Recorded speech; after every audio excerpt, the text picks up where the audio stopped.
We're back in Firelink Shrine. I've raised my intelligence to 30, which means we can stop using the Ulysseal Ivory Catalyst, and I'm going to be moving on to the Izalith Catalyst, which will take my magic adjust from 180 to 198. So that'll be pretty useful. Great magic weapon will do a lot more damage.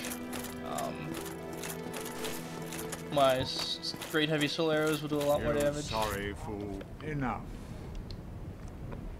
Yeah, it's just the giant snake guy being kind of a dick.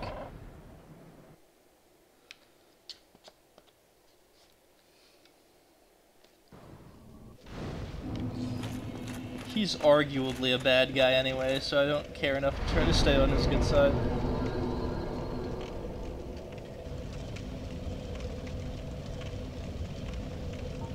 And now we'll be moving on to freeing Big Hat Logan again, because he's gotten himself into trouble yet again, and the next Lord Soul.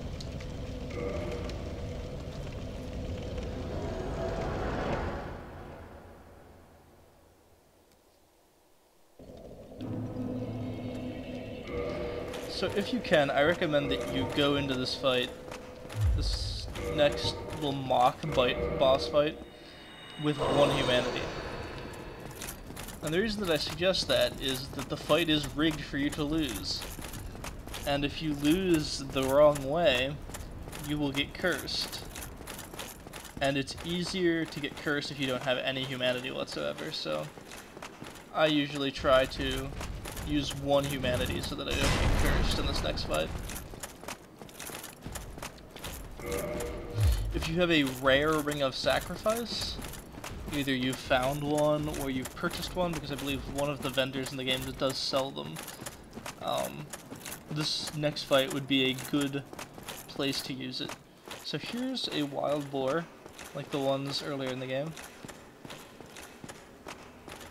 Once I get close, he's gonna charge.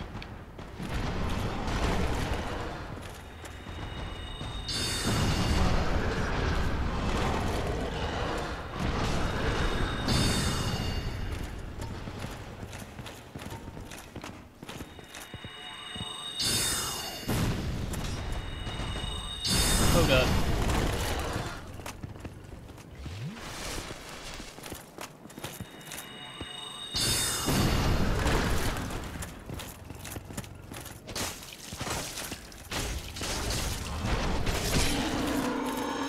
So, they're kind of a pain in the ass, especially these, because these don't have a weak point on them.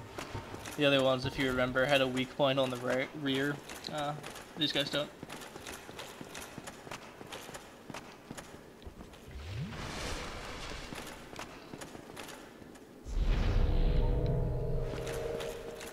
So here we go. I've noticed there's a big reoccurring theme in a lot of the Japanese RPGs I've played, is that there's always at least one boss fight that you're not intended to be able to win. It's a scripted loss. I don't know what it is about those games, but it seems to happen in every single one. And I don't get it, and I probably never will.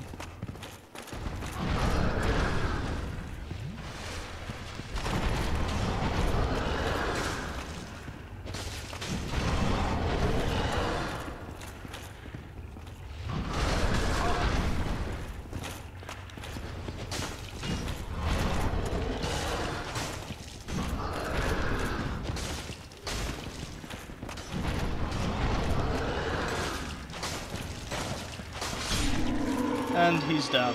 So I don't think these guys respawn. I might be incorrect there, but if they don't, they're down for the count. You don't have to worry about them ever again. And just in case they do, here's a bonfire. So we can check right now, actually. No, it would appear they do not respawn.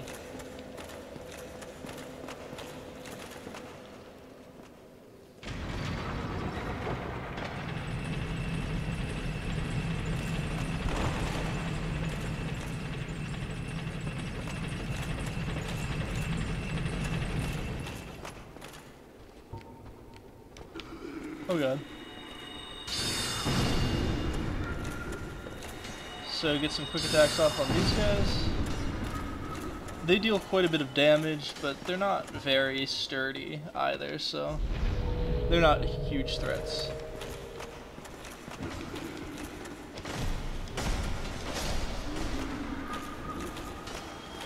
And by now you have more than enough endurance to chain quite a few attacks together, so most bad guys aren't generally as threatening as they were earlier.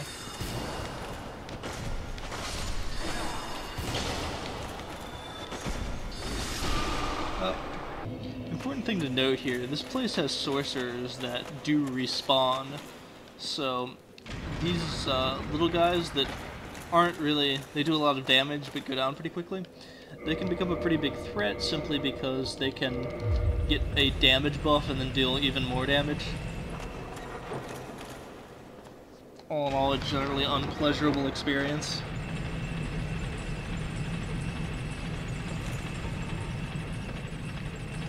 So I'm going to enchant my Uchigatana again.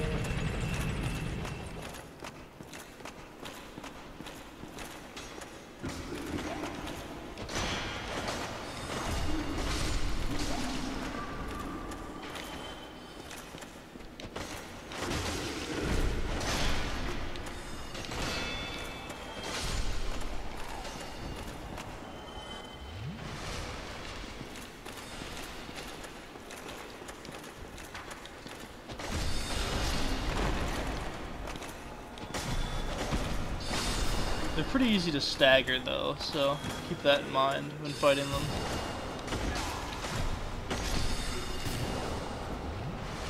But look out for the ones with the blue aura, because those are the ones that have been buffed, damage-wise. You'll need to kill this golem if you want to access the next secret area of the game.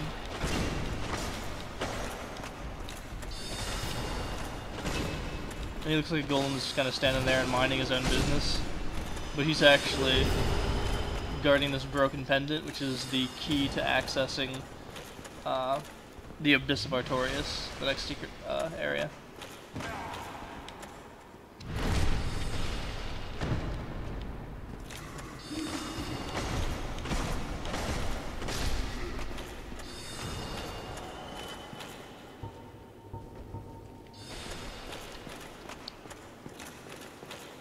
So if you notice, the Bed of Chaos fight was kind of dedicated to pyromancy, in a way.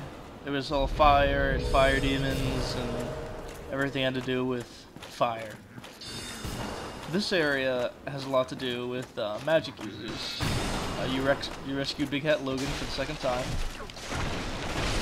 and it's guarded by sorcerers.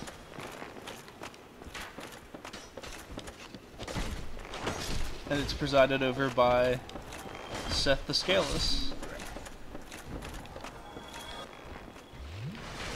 You could say the same for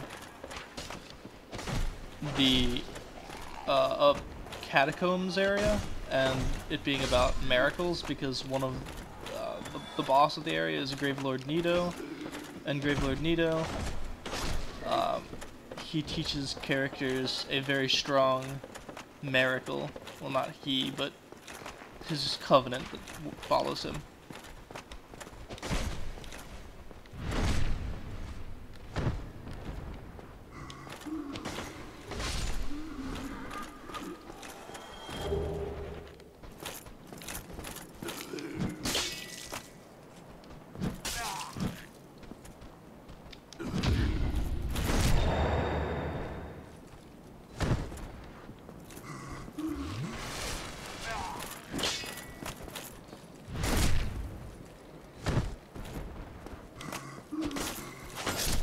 So they can take quite a few attacks if you're not, if you don't have the weapon enchant out. Unfortunately. We're gonna go up another level and move onward to this imaginary boss fight. This irritates me. If there are game developers watching this, and I know there won't be, but if there are, never put a boss fight in a game that I can't win. The first time that I did this, I spent like 10 minutes not dying, trying to figure out how the hell I'm supposed to beat this fight.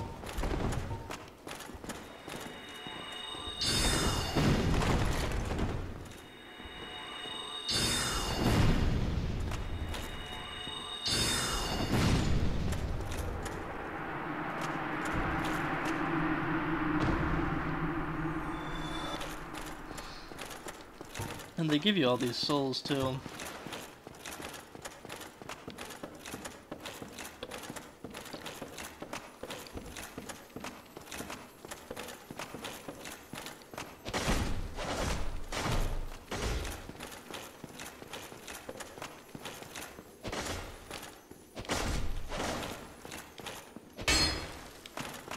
Oh, he got away.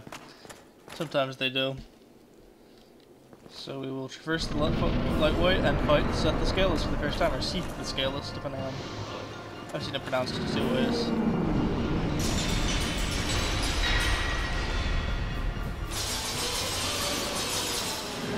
So don't bother using your Estus Flask. If it's empty, don't worry about it.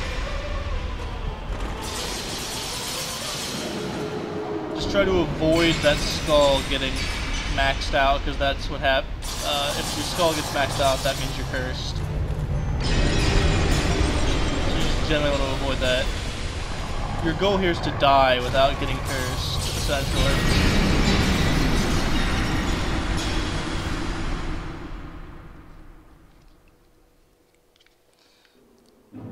And that brings you to the first bonfire of this area, and the Duke's Archives.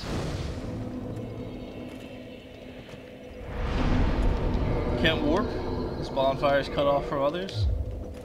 I just wanted to point that out. The painted world of Ariamis functions the same way. You can't warp from that bonfire. I don't remember there being so many enemies in here with you.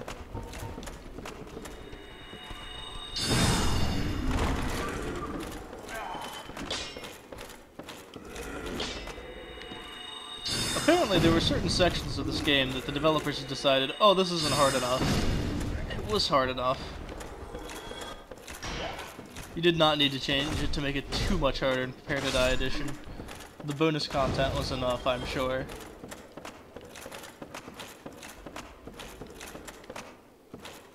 So you clear out those guys. And then you just kill this dude. And when you kill him, he drops the key. And that's the way out.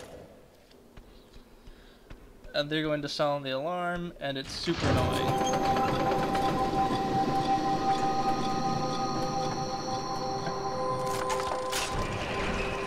And it sends out a bunch of these little Medusa Gorgon things after you.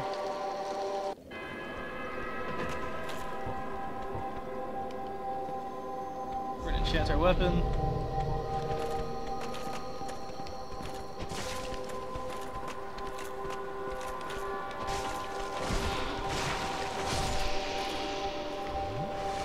Alright. We're gonna start having these Gorgons run up after us soon. But in the meantime, let's kill these guys.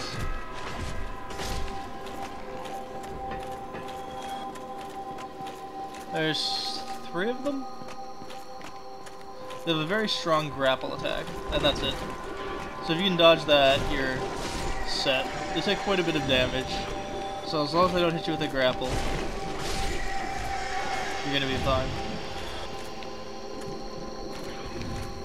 They drop 2 powerful miracles, so killing them's pretty much a must for a faith-based build. And they drop quite a bit of experience, so I'd say killing them for any build's not a bad idea. We're gonna use magic weapon again.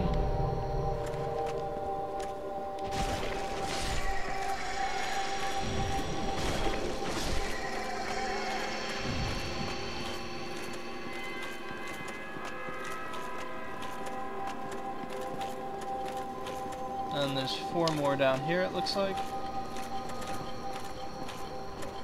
If we try and aggro 1 or 2, that would be ideal.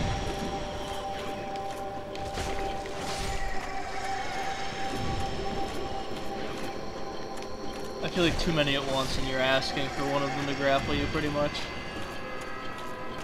And then there's 2 here.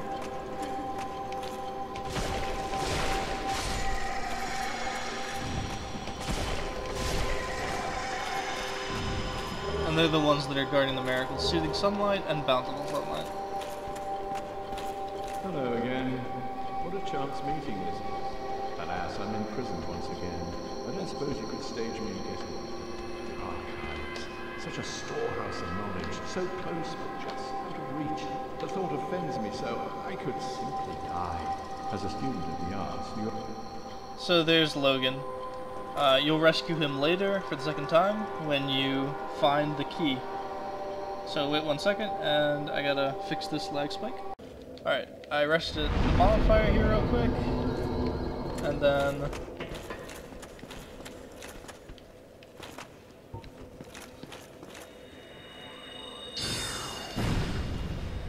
kill these snake guys, because they would have been up at the tower waiting for you anyway, so.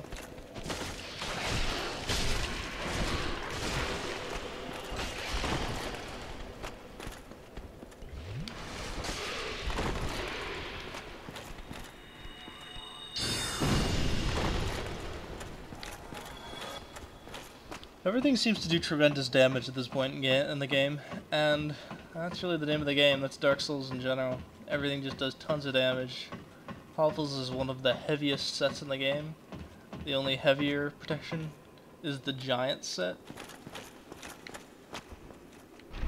And for that set to even offer more protection than Hovel's set, you have to upgrade it several times with Twinkling Titanite, so unupgraded, if you have no sets that are upgraded, no armor sets that are upgraded, Hovels is the strongest set in the game.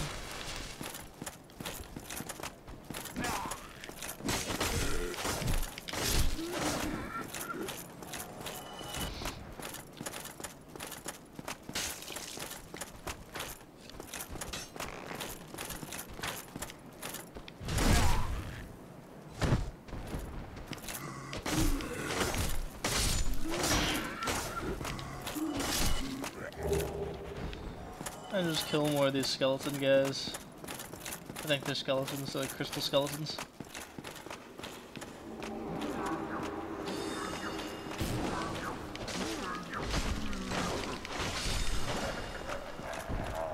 Kill this guy if you can get him before he teleports.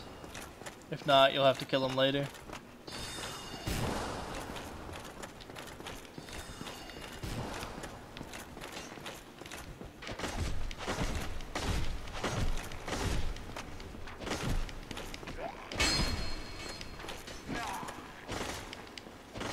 I suppose what's kind of adding insult to injury in this place is that, despite the ridiculously strong versions of the enemies that you faced earlier, like these guys are just bulk versions of the,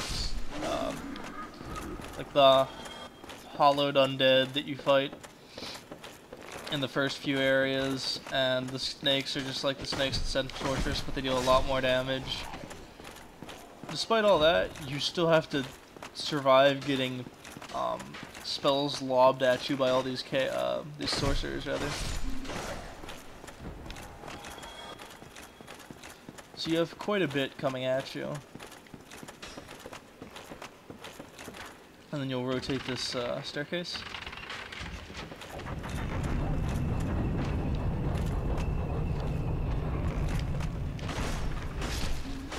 It's good to kill the archers in the other areas before you rotate the staircases so that you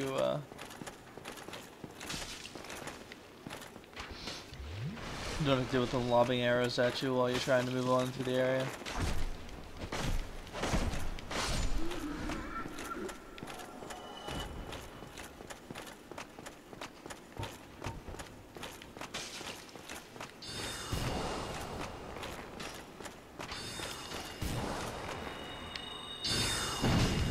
That was weird.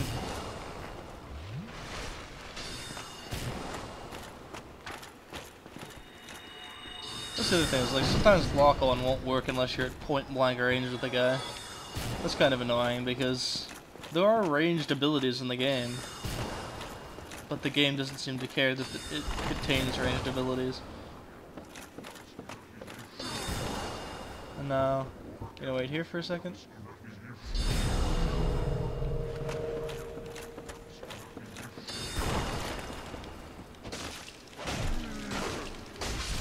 And finish him off pretty quickly.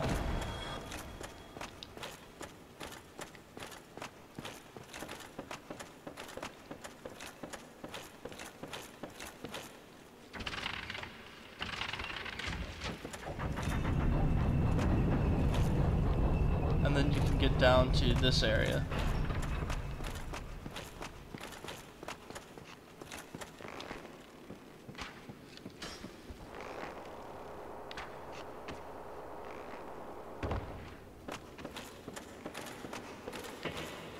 And I'm going to open up the shortcut that allows you to go back to the first bonfire